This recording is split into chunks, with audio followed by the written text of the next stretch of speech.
Hello, everybody. I'm Laura Peterson, your host of Central Florida Real Estate Radio. I'm from Your Home Sold Guaranteed Realty. And to discuss the sale of your home, you can call or text 407-566-2555. That's 407-566-2555. So lots of great stuff to talk about today, but I'm going to start out with the stats like I always do. And basically, we're in a good market. You know, really, I've been reading a lot of stuff that's kind of been like doom and gloom all week and everything, and we're not seeing that here. And so I'm very excited about that in regards to what's going on.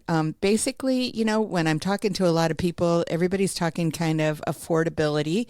And what that means is that if you are going to get a loan on a property, you have to have it so that you only pay a certain percentage of your income towards your housing. And that's regulated by the government in regards to, what that is. So depending on the loan, depends on the amount, and you can only have overall debt of X percent and all that kind of stuff too. And just for round numbers, and basically what it is they want to make sure that around 50% is your housing and all of your other debts. So if you've got a car loan, if you're got a student loan, if you've got credit cards, all of those things added together, the minimum payment, including your housing, has to be at that 50%.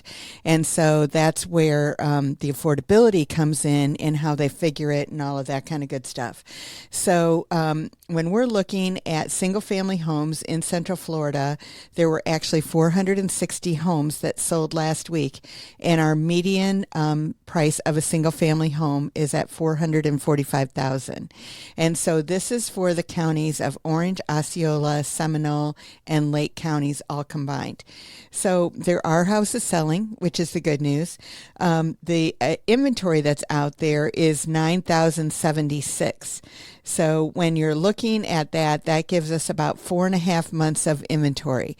So when they're considering a normal market, between 4 and 6 months of inventory is considered a normal market. And so what that means is that the seller doesn't have the advantage, nor does the buyer. For a buyer, you do have choices. For the seller, you've got to be pricing your property appropriately in order to get it in. And obviously things are in pockets when it comes down to that as well.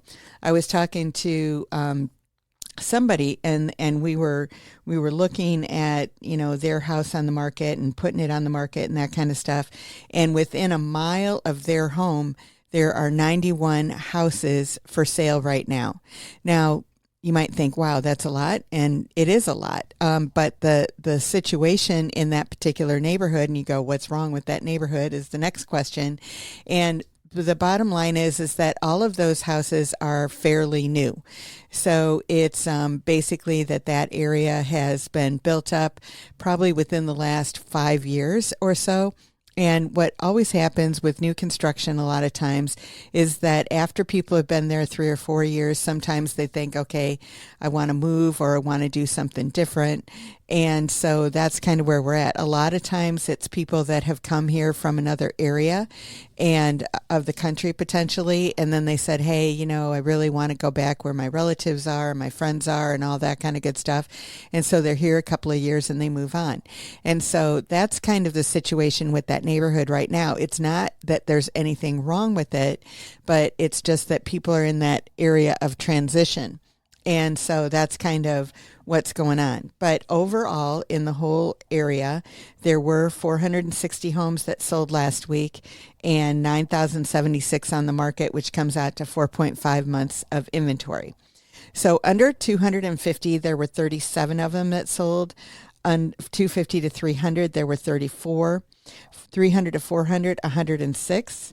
400 to 500, there were 100.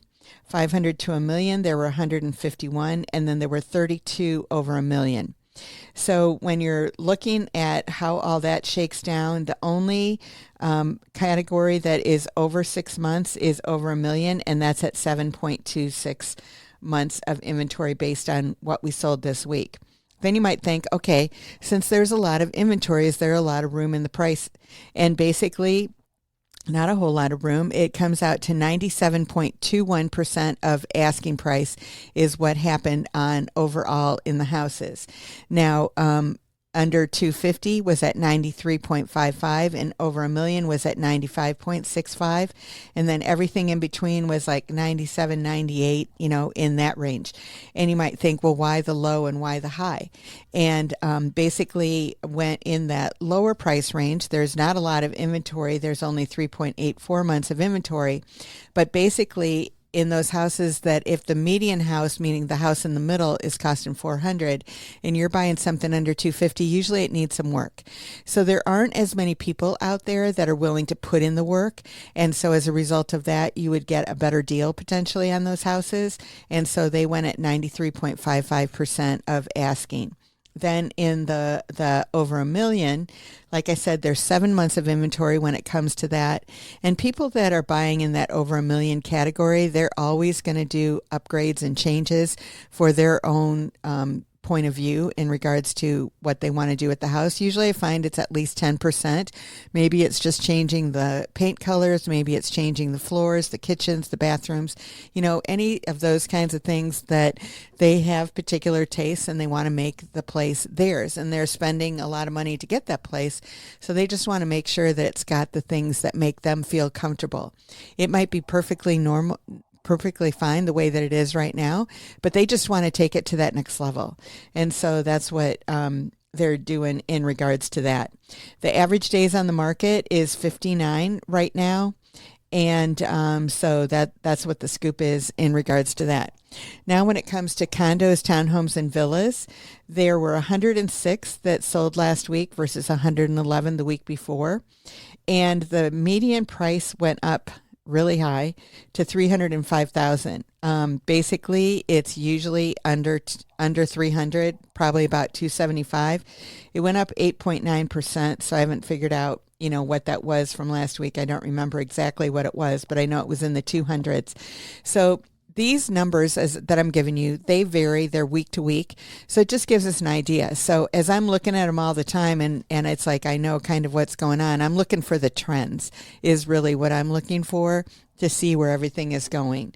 But of those 111 houses or condos, townhouses, and villas that sold, of those 106, 39 of them were under 250, 10 between 250 and 300, 36 between 300 and 400, 13 between 400 and 500, 8 over a million. And that's good. 8 over a million sold. There weren't any that sold over a million last week. Oh, I'm sorry, 500 to a million was 8, and there still weren't any that sold over a million last week. But of the condos, townhomes, and villas, we're looking at a total inventory of 4616, of which 100 sold. So we're looking at 10 months of inventory when it comes to the condos, townhomes, and villas. And so under 250, there's 10 months, 15 months between 250 and 300, 8 months between 300 and 400, 10 months between 400 and 500, 9 months between 500 and a million. And then, of course, we don't have an amount for over a million, but there are 20 of them on the market. So, and they're staying on the market 79 days. So when I talk about all of these stats, if you're into stats, that's all good. But I think that it really comes down to that you really need to look at the trends, look what's going on, and real estate is very local. So this is what's going on in the greater Orlando area, and it doesn't include all of the counties. Like I said, just the 4 of Orange, Osceola, Seminole, and Lake. But basically when we're looking at that and we're seeing, kind of what the trends are, where everything's going, everything is very stable when it comes to real estate. And so it used to be 3 years ago when interest rates were lower and properties were flying off the shelf faster than they could come on board, that you didn't have to be sensitive in what you were putting your house on the market for when it came to price.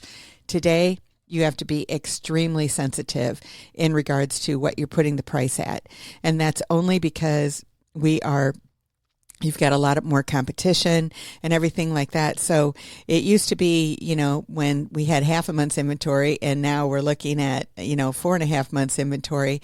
If a property came on the market, everybody was looking at it that day, making an offer on it that day, all of that kind of good stuff. Now people feel like they can take their time because they can look at more houses, they have more choices, and so they're going to do that. But the thing that I would caution everybody on is to not take too much time, because the good houses still go fast. So in order to get in touch with us, you can call or text 407-566-2555. You can find us online at centralfloridarealestateradio.com, and we will see you after the break.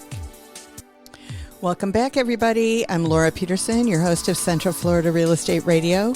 I'm from Your Home Sold Guaranteed Realty, and to discuss the sale of your home, you can call or text 407-566-2555. 2555. That's 407-566-2555. So I wanted to talk a little bit about condos and everything in Florida. There's been a lot going on in the condo, and that's probably why, to a certain extent, there are a lot of them on that more inventory than needs to be. And then when you look at the condo fees, sometimes people take a second look and say, hey, I could be getting a single family home when it comes to that. And that's why condos have been going through metamorphosis, I guess would be the best way to say it. They've been going through so many changes in the last few years. And basically the reason for that is that the state has taken a hard look at the condos. There was a tragedy that happened several years ago. I don't even remember what year it was now, but it was in Surfside when a building collapsed.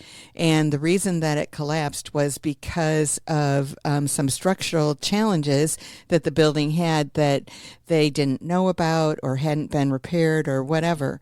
And so the state has stepped in to make sure that all condo buildings that are over 3 stories definitely have things that they need to comply with and that need to be tested very strenuously and all of that kind of stuff, just to make sure that there's not that kind of tragedy that happens again. And so as a result of that, those checks that all these condo associations and everything have had to do, they're quite pricey, and some of them I've heard are $50,000 to $100,000 and maybe even more just for the inspection.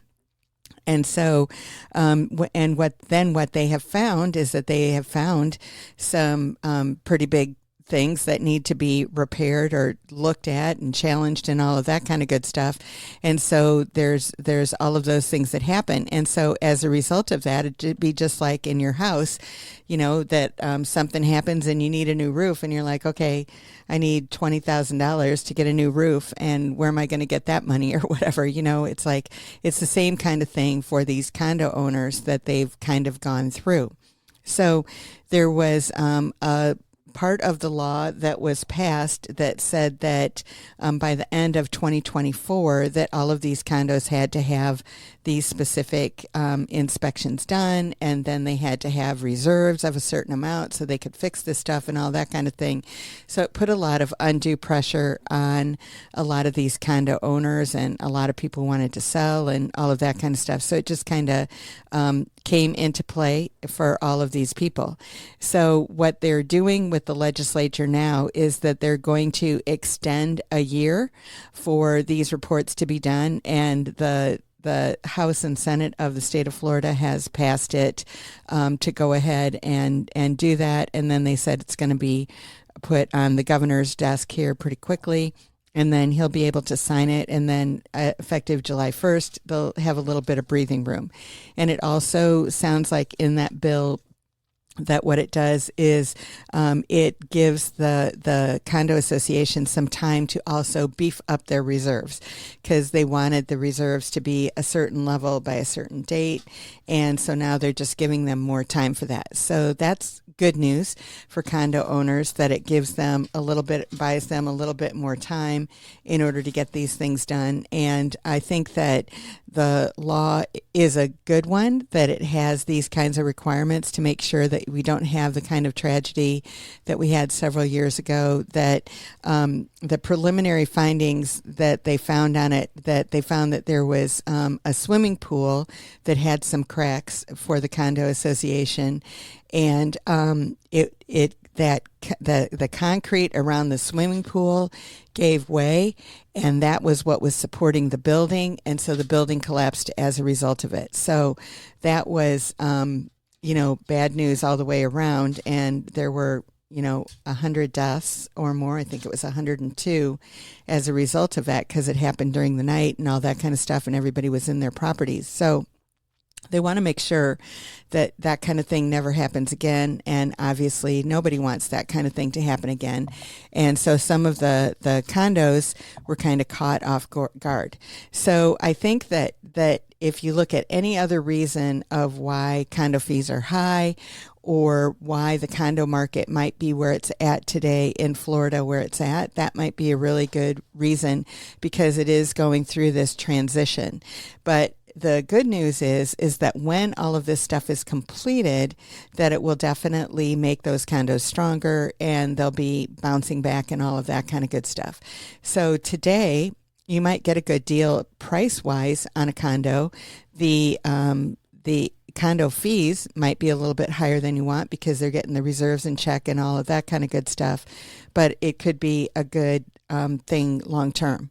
And, I lived in a condo for a long time, not in Florida, but in Chicago. And basically, when the building and everything is run really well, and I was in a high rise that was, I was on the 21st floor, and there were 25 in the building. And, everything was great. The condo fees weren't extremely high, and there were all of those kinds of checks and balances to make sure that there weren't any problems. And so basically, they're making sure that that is the same situation here in Florida. And so they're going through this transition phase of getting everything under control, but they'll be back.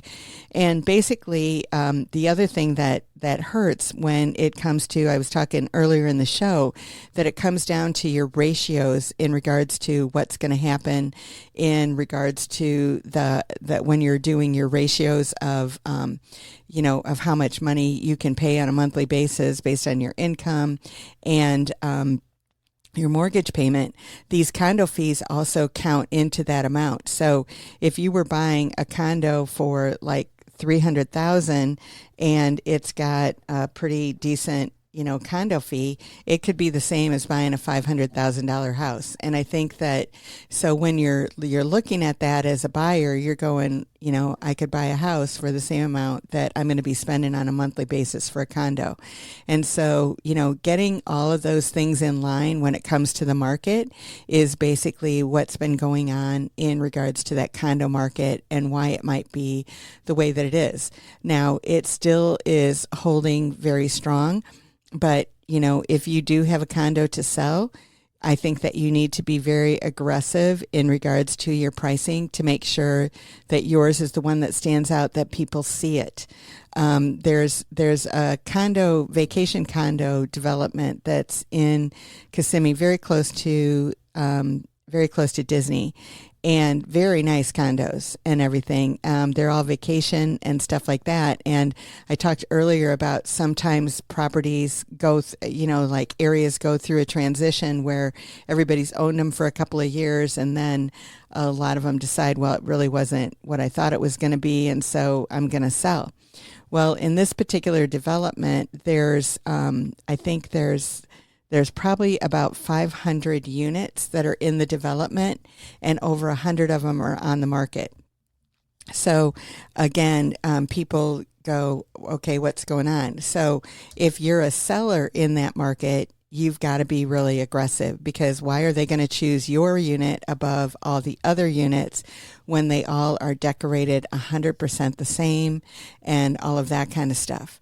And so that really is an issue that you come down to, that you're looking for and looking at to see basically, how it all works and what you want to do in order to make things happen and all of that kind of good stuff. And so, you have to make that house, because they're all the same on the inside. They've got the same floor plan, they've got the same furniture, they've got the same amenities, all of those kinds of things. And so, when it comes down to it, it definitely makes a difference. Now, as a buyer, you're going to have lots of choices, lots of negotiating room, and all of that kind of good stuff when it comes down to it. So you want to, take advantage of the situation as a buyer, and as a seller, you want to be aggressive to make sure yours is the one that stands out. But in order to get in touch with us, you can call or text 407-566-2555. You can find us online at centralfloridarealestateradio.com, and we will see you after the break. Welcome back, everybody. I'm Laura Peterson, your host of Central Florida Real Estate Radio. I'm from Your Home Sold Guaranteed Realty, and to discuss the sale of your home, you can call or text 407-566-2555. That's 407-566-2555. So I wanted to talk today in regards to sale pending and what it really means for buyers and sellers.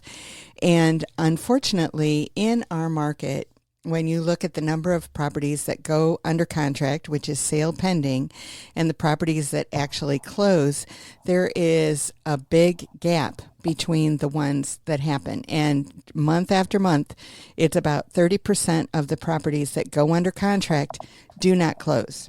So as a realtor and as working with sellers, I have a bit of a challenge with it that basically, when you're looking at houses and everything, and you're excluding ones that are under contract because you're assuming that they're going to close, and they necessarily are not going to do that. Now, the board average is that about 30%. My average is 99%. So 99% of the ones I put under contract do close. So it's the rare situation that they do not. But, for the average realtor, it's, about 30%. And you can say, well, why is that such a big difference? And I think that it comes down to possibly experience and knowing, how to solve problems, how to resolve the issues that come up. Because, a lot of times people think that as a realtor that what we're doing is we're just out there finding the buyer and putting a lockbox on there if we've got the seller and letting people show it, and then, just waiting for something to happen. And then basically, you're getting paid a lot of money for it. And as a buyer, you're just opening up a door and that's the end of it. No, there's a big difference between that 30% that close and that don't close, and that 70% that do, or in my case, the 99% that do. And it's basically solving the problems, making sure that everything, all the ducks are lined up, there's no problems, that we've got everything, rocking and rolling the way that we should, so that we are ahead of the game and don't have any issues when it comes down to it. And so that's what we do day in and day out. We make sure that we are having the things done that we need to have done. And that's basically, what the bottom line is. But what happens for most sellers is that, this property goes under contract, and then all of a sudden everything stops, and you're just waiting for the buyer to finish whatever they're going to finish. And if they're going to pay cash, sometimes it can be very quickly, but they still have to do their inspections. Sometimes they have to, if they're getting a loan, they have to wait for the lender to go through all their processes, which is at least 30 days. And there are some lenders that can get it done in a couple of weeks, but if the seller needs to move, they might not want to go that quickly, and all of that kind of stuff. So you have to really look at all of the situations out there, see what they are, see what you can accomplish as a result of it, and make some things happen. And that's basically what we are definitely, out there doing, is solving all these problems to make sure that this stuff happens. So if you're a buyer out there and there's a house that you want, I would put a backup offer on it, because it doesn't hurt you to be in line if something's going crazy. And a lot of times things do go a little bit wacko. I mean, there are problems that need to be solved, some kind of issue that comes up in regards to the inspection, and the buyer and seller don't see eye to eye. And so you've got to work through those problems to get to the point where they do see eye to eye. And make sure that everybody's on the same page. So one of the things that we have is we have what we call a certified pre-owned home. And so with that, we can avoid a lot of those inspection issues even before we go under contract. And so just like you have a pre-owned car, certified pre-owned car, we have a certified pre-owned home. So we go through a lot of extra steps before it goes on the market to make sure that everybody's aware in regards to what's going on and what's happening and all of that kind of good stuff. And you're going to avoid a lot of the pitfalls and problems that might come up if you don't go ahead and do those kinds of things. And so those are but would you rather know what's going on up front, or would you rather run into these situations and then have to deal with them later? And so what we find is when we do this, the sellers are actually getting more money than they would have otherwise as a result of it. And the buyers are going in with their eyes wide open in regards to knowing what is going on with the house and that kind of stuff too. So, so another reason, and the biggest thing, and the reason that I have 99% of them, that the 1% that doesn't close, is usually because of some kind of financing issue. And usually it's something that was unavoidable is what happens. One example, and I tell this story a lot, it was very heartbreaking for both the buyer and the seller. The buyer was qualified and everything like that. They made $70,000 a year with their company. $35,000 was considered bonuses, and $35,000 was their salary. They were buying this house in February, and what happened was that that basically we had the clear to close, which means that all of the documents and everything is done. And the last step is that the lender calls their place of employment to make sure that everything's the same and all of that kind of good stuff.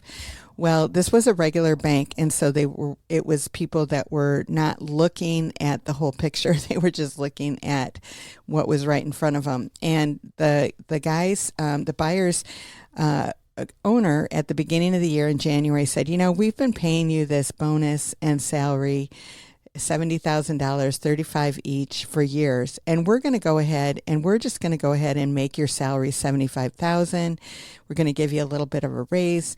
And that way, you don't have to worry about getting the bonus because we know you're going to do it.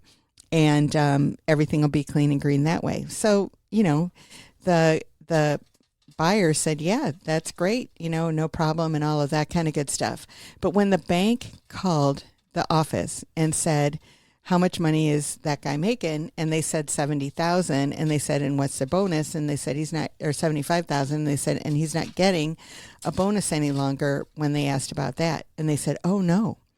So what they did is they had his 2 years previous income, and they took off his bonus money. And they treated it as if he was only making $35,000 versus making $70,000. And that was the day before closing.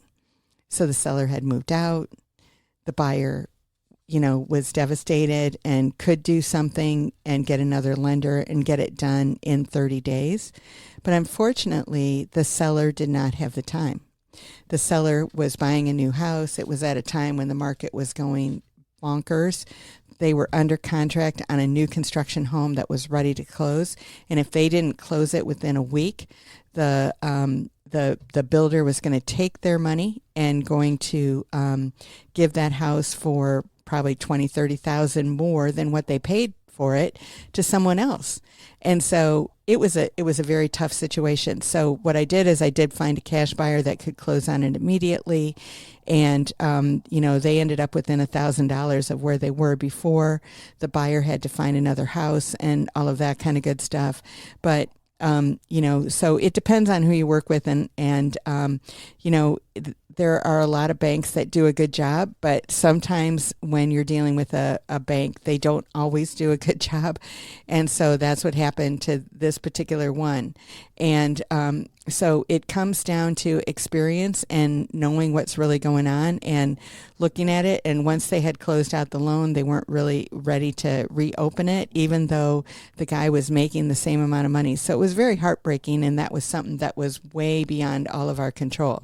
But I was able to get the the seller who I was working with, done. And like I said, they were within $1,000 of what they were going to be getting, for this particular buyer. Within a week, they didn't lose their other house. Everything turned out, perfectly when it comes down to it.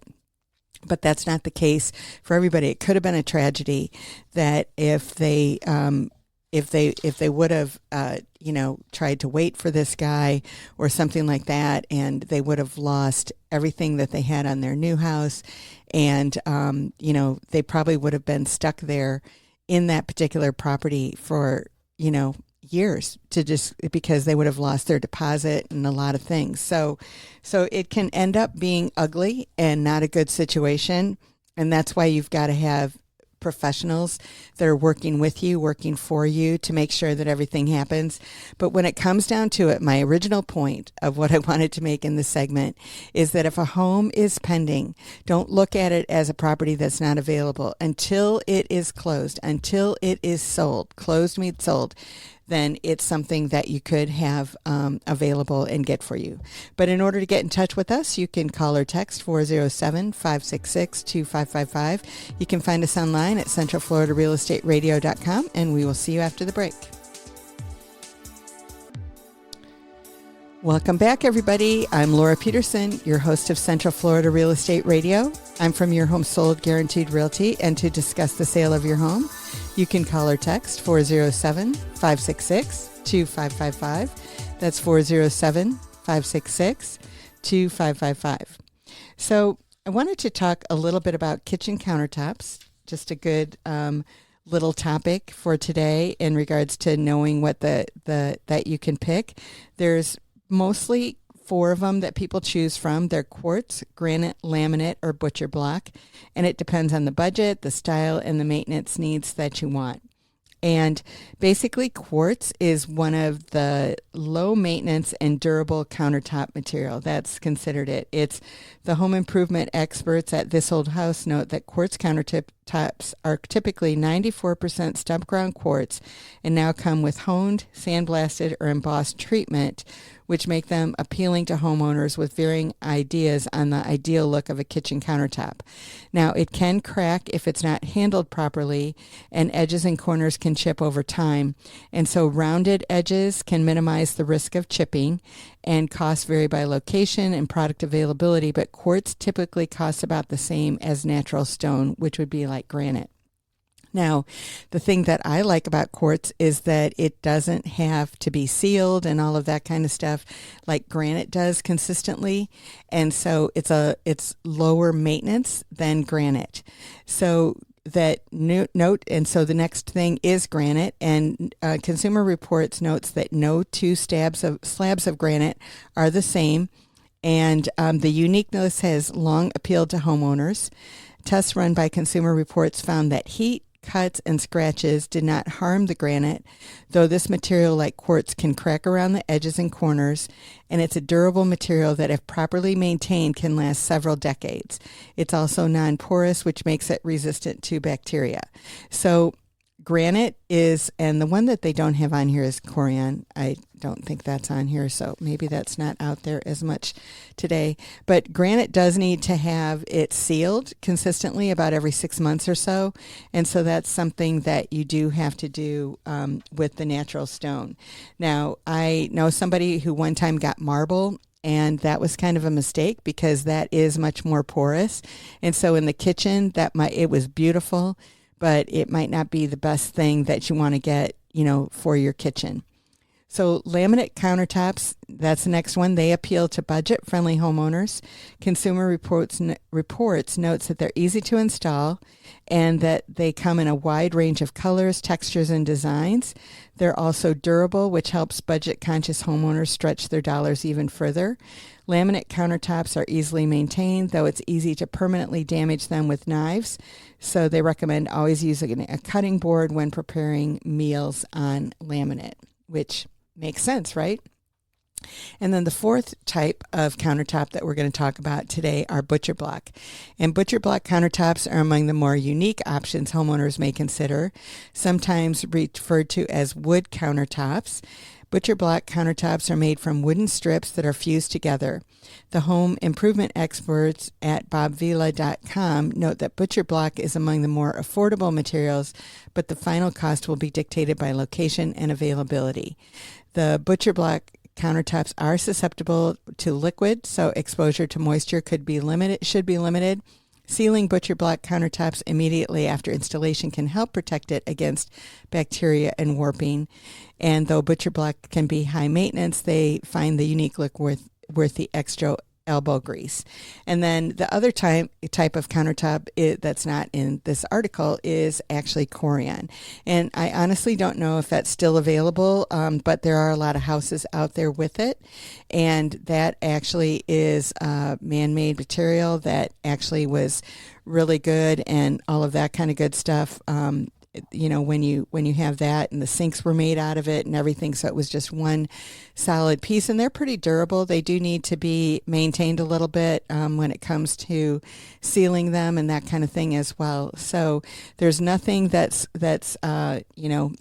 maintenance free is basically what the bottom line is. But the Butcher Block, what I've seen that done, a lot of times people will use that on an island and maybe not your whole countertop, and so they'll use that as some kind of a featured item or whatever in your property, and so that might be a good thing to do as well.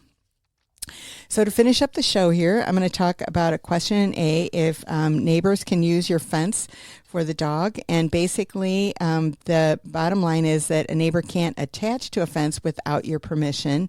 If their dogs bark all day, you can ask them to fix issues, then go to your HOA for animal control. Now, I believe in everybody getting along and making things work and all of that kind of good stuff.